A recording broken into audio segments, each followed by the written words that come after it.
할렐루야. 네. 오늘 한번 그 제목 한번 읽어볼까요? 시작. 이 땅에 희망이 있다. 아멘. 희망이 있죠? 희망이 아멘. 보이죠? 하나씩 하나씩 이렇게 지금 나라가 되어지는 것들 보면 희망이 보여요. 그죠? 우리 예배교회 봐도 희망이 보이죠? 아멘. 아멘.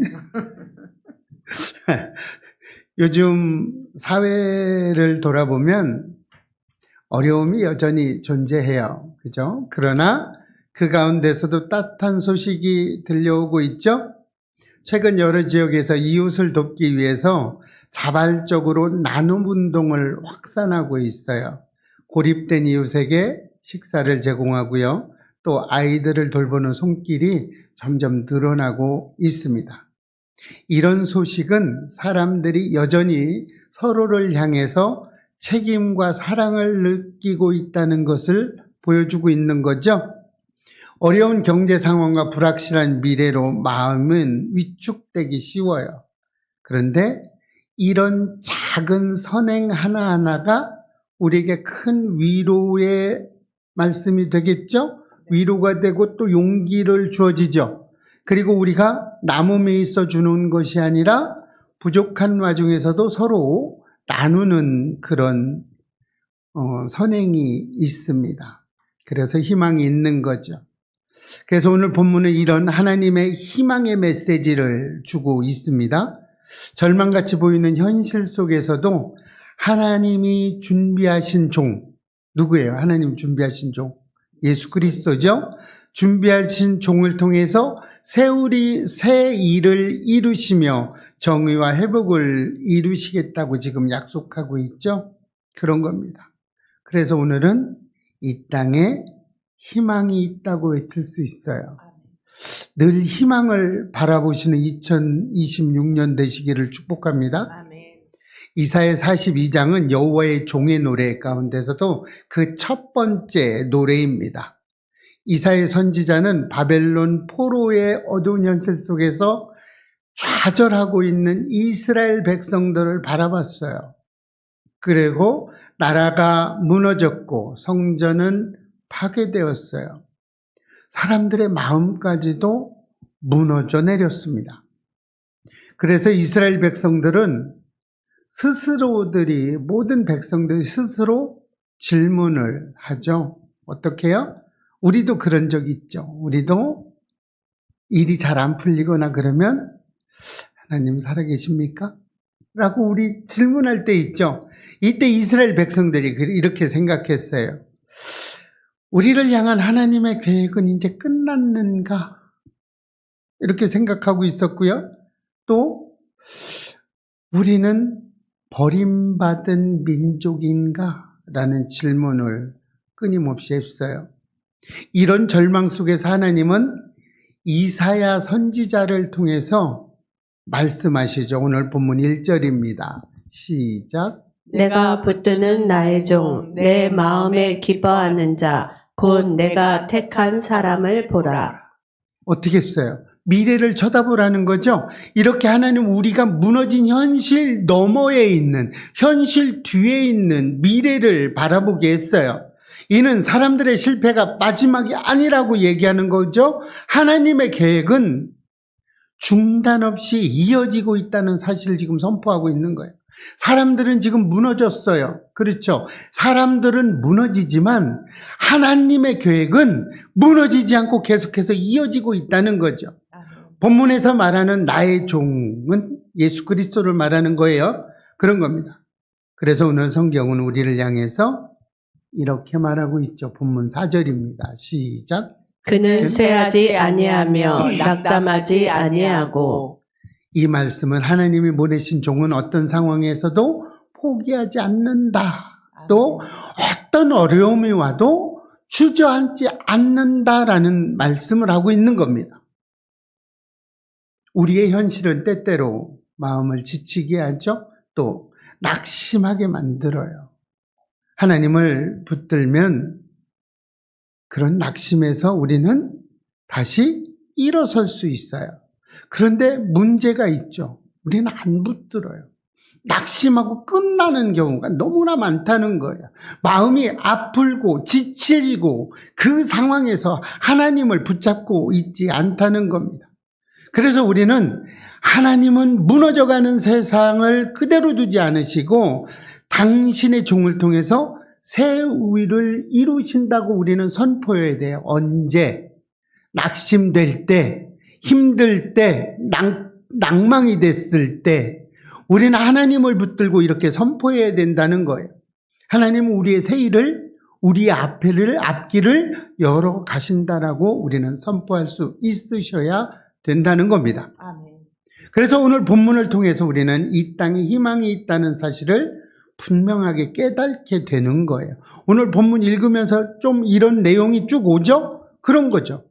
본문 읽으면서 항상 이렇게 제목하고 연결하면 은혜가 더 되더라고요. 그래서 하나님께서 어떤 방법으로 이 땅에 희망을 이루어 가셨는지 알아보고 은혜 받고 우리 삶에 적용해서 우리 예배교회 성도님들 각자가 이 시대의 희망으로 바로 서게 되시기를 축복합니다. 하나님은 상한 자를 돌보시는 온유한 종을 우리에게 보내주셨어요. 본문 2절과 3절입니다. 시작. 그는 외치지 아니하며 목소리를 높이지 아니하며 상한 갈대를 꺾지 아니하며 꺼져가는 등불을 끄지 아니하고. 세상은 약한 자, 상처 입은 자를 쉽게 버립니다. 나한테 이득이 되지 않으면 세상은 버려요.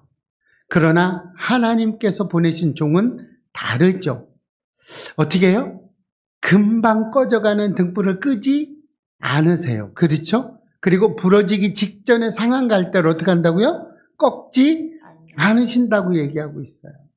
여기서 상한 갈대는 누구예요?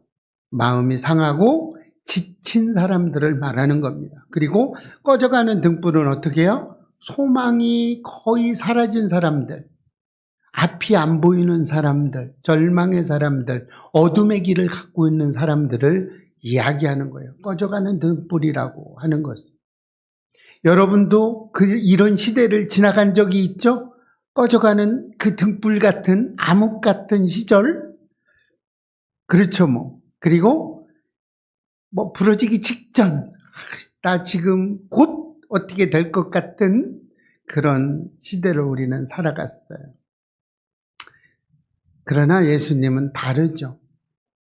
성경에 보면 예수님은 간음 중에 잡힌 여인을 정죄하지 않으셨어요. 그리고 이렇게 말씀하셨죠. 요한복음 8장 11절입니다. 시작. 나도 너를 정죄하지 아니하노니 가서 다시는 죄를 범하지 말라. 사람들은 돌을 들었어요. 그러나 예수님은 회복의 길을 여셨습니다. 또 어거스틴은 하나님께 돌아오는 사람에게 하나님은 늘 길보다 가까이 계시다고 말씀했어요. 상처에 많은 사람들, 또 이런 사람들은 멀리 있지 않다는 거예요. 상처 입은 영혼 가까이에 예수 그리스도가 있다는 얘기를 지금 하고 있는 겁니다. 혹시 우리 가운데 마음이 지치고 눈물이 많은 분이 계십니까? 또 그렇게 힘든 상황이 있는 분도 있을 수 있습니다. 기도해도 변화가 없어 보이고 포기하고 싶은 분이 있을 수도 있겠죠. 그러나 주님은 오늘 나는 상한 갈대를 꺾지 않는다고 말했어요. 그리고 꺼져가는 등불도 끄지 않는다고 이야기했어요. 그리고 하나님은 더 붙입니다. 너를 포기하지 않는다고 우리에게 말씀하고 있어요. 희망을 가지시기를 축복합니다. 아멘. 그래서 우리는 내가 잘해서, 내가 잘나서 소망이 있는 것이 아니라 나를 붙들고 계시는 주님 때문에 우리는 소망이 있는 거예요. 이 고백이 날마다 되셔야 됩니다. 그래서 우리 언제나 주님을 나의 주, 나의 구원자로 고백할 수 있는 믿음을 소유하시기를 축복합니다. 아멘. 어떻게 했을 때? 매일 내가 잘나서가 아니라, 내가 잘해서가 아니라 나를 붙들고 있는 누구? 주님 때문에 소망이 있다는 고백을 할 때 우리는 축복받을 수 있다는 겁니다. 그리고 하나님은 정의를 세우시는 종을 우리에게 또 보내주셨죠. 오늘 본문은 계속해서 반복해서 정의를 강조하고 있습니다. 본문 3절과 4절입니다. 시작. 진실로 정의를 시행할 것이며 세상에 정의를 세우기에 이르리니 섬들이 그 교훈을 앙망하리라. 이스라엘 백성들의 불의한 제국 앞에 지금 있어요. 그죠? 어느 시기를 지금 하고 있는 거예요? 바벨론 포로 시기에 있는 거예요. 그래서 정의는 무너지고 권력자의 힘만이 진리처럼 보였습니다. 그렇죠? 나라가 어수선하면 어떻게 돼요? 힘만 있죠? 권력자들의 힘만 나타납니다. 이렇게 되고 있었어요. 그러나 하나님은 그분의 종이 오시면 낙담하지 않고 쇠하지도 않고 마침내 정의를 세우신다고 말씀하고 있어요. 여러분, 지금 여러분이 이런 압제 속에서 살아가고 계신 분들이 있겠죠. 사회의 혼란한 압제, 내가 하고 싶지만 할 수 없는 이런 일들, 그렇죠. 내 생각이 아닌 다른 사람의 생각대로 살아갈 수밖에 없는 현실, 이런 현실이 있는 분이 있어요. 그런데 지금 이 말씀이 뭐예요? 정의를 세우는 종, 예수 그리스도를 붙잡으면 우리에게 뭐가 생긴다는 거예요? 길이 생긴다는 거예요.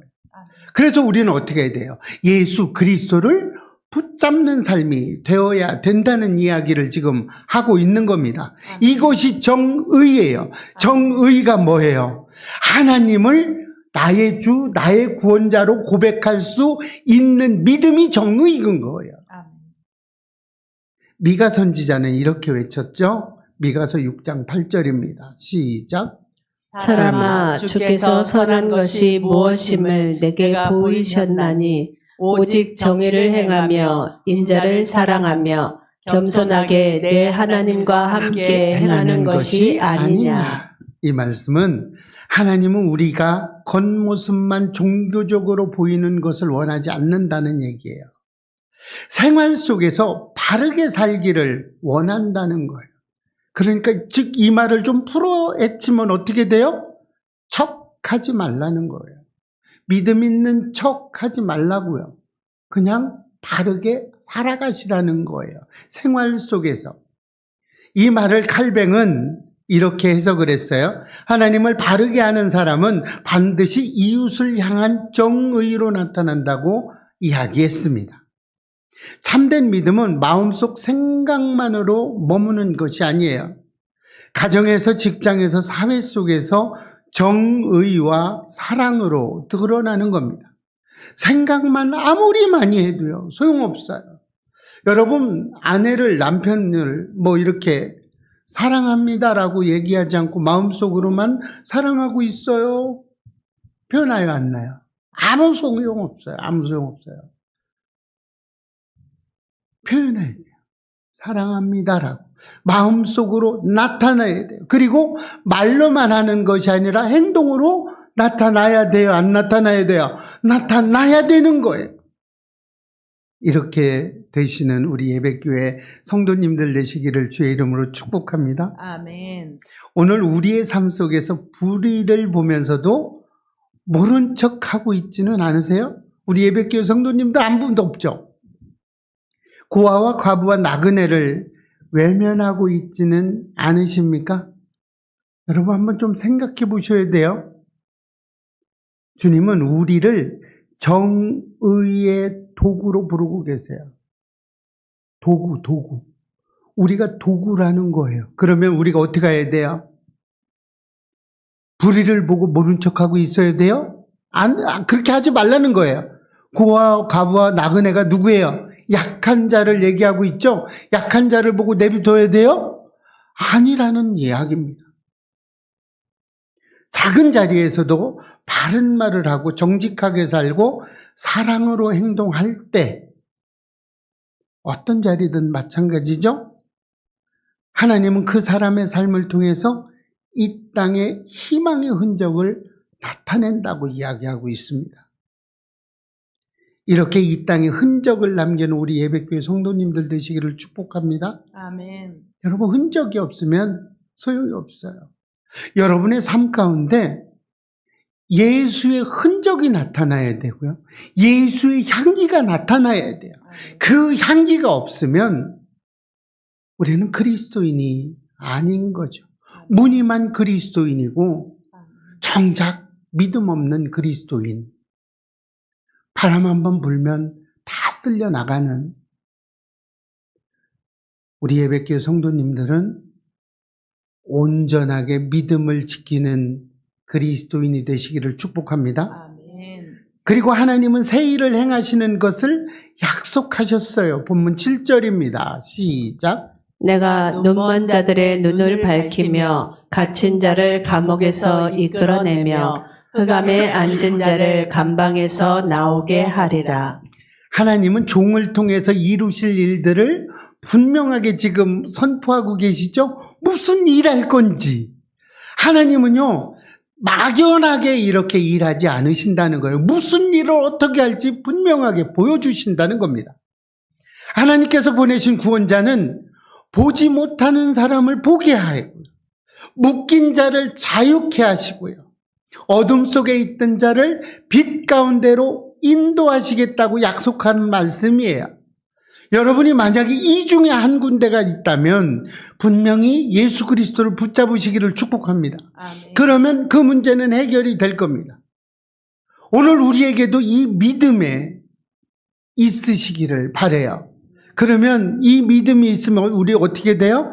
참된 자유와 회복을 경험하게 돼요. 누구를 통해서? 예수 그리스도를 통해서, 하나님을 통해서, 성령님을 통해서 우리는 참된 자유와 뭐를? 회복. 안 되던 것의 회복을 이루게 될 줄로 믿습니다. 아멘. 그리고 마지막에 이사야 선지자는 이렇게 말하죠. 9절입니다. 시작. 보라, 전에 예언한 일이 이미 이루어졌느니라. 이제 내가 새 일을 알리노라. 하나님의 약속을 지키는 분이라는 거예요. 하나님은 약속을 분명하게 지킨다고 지금 이야기하고 있죠. 그리고 어떻게 했어요? 동시에 새로운 소망의 역사를 여시는 분이라는 겁니다. 그러므로 하나님은 과거에도 행하셨고 지금도 일하고 계시고 앞으로도 새 일을 이루시는 하나님이라는 겁니다. 여러분, 이 하나님이 느껴지세요? 하나님이 여러분의 과거, 현재, 미래를 전부 주관하신다고 느껴지십니까? 아니면 앞으로 미래만 느껴지십니까? 여러분, 하나님은 현재로 살아가시는 분이에요. 그래서 우리의 과거, 현재, 미래를 모두 다 주관하실 수 있는 분입니다. 우리의 삶도 막다른 길이라고 생각될 때가 있죠. 그런 길이 부닥쳐 있는 분도 있을 수 있어요. 관계가 끊어진 자리, 또 경제적으로 막막한 자리, 질병과 눈물의 자리, 또 내가 원하는 것이 안 되어 좌절된 자리, 이런 것들이 있어요. 그러나 하나님은 오늘 우리에게 이제 내가 새 일을 알리노라고 말씀하고 있습니다. 그러므로 우리가 할 일은 낙심하지 않고 붙드는 거예요. 사람이나 환경을 붙드는 것이 아니라 우리를 붙들고 계시는, 우리를 잡아주고 계시는 누구? 하나님을 붙드는 거예요. 우리가 하나님께 꼭 붙어만 있어도 돼요. 그러면 믿음 없는 자로 살아가지 않습니다. 이 세상에 믿음의 본을 보일 수 있는 우리가 될 수 있어요. 그래서 우리는 이렇게 선포할 수 있으시기를 바랍니다. 날마다 선포했으면 좋겠어요. 아침마다 선포했으면 좋겠어요. 아멘. 어떻게? 이 땅에 희망이 있다. 이 나이지만 아직도 희망이 있다. 이 가정에 희망이 있다. 우리 교회와 우리나라는 희망이 있다라고 선포하실 수 있으면 좋겠습니다. 아멘. 그래서 이렇게 선포된 대로 살아가시기를 바랍니다. 아멘. 왜 그래요? 하나님이 여전히 일하고 계시기 때문에 우리는 이렇게 선포할 수 있는 거예요. 그래서 우리는 언제나 하나님이 나의 주가 되어야 돼요. 그리고 나의 구원자가 되어야 되는 겁니다. 아멘. 그래서 우리가 날마다 고백할 수 있으셔야 돼요. 하나님을 나의 주, 나의 구원자로 고백하시기를 축복합니다. 아멘. 오늘 본문은 우리에게 이렇게 말씀하고 있어요. 하나님은 상한 자를 돌보시는 온유한 종을 보내셨습니다.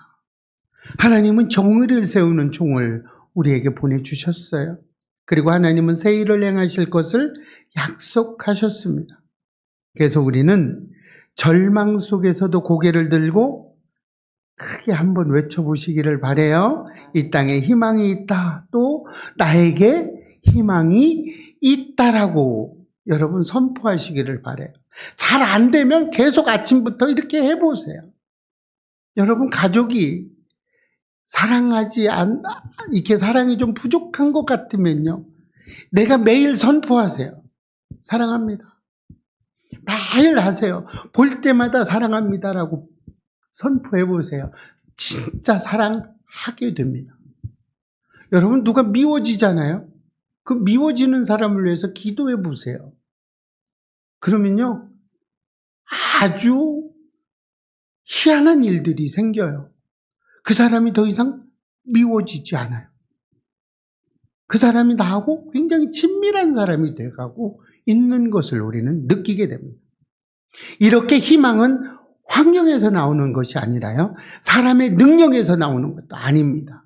희망은 어디에서 나와요? 오직 예수 그리스도를 붙드는 하나님께로부터 나오는 거예요. 여러분이 하나님을 붙잡고 있다면 분명하게 희망이 있을 겁니다.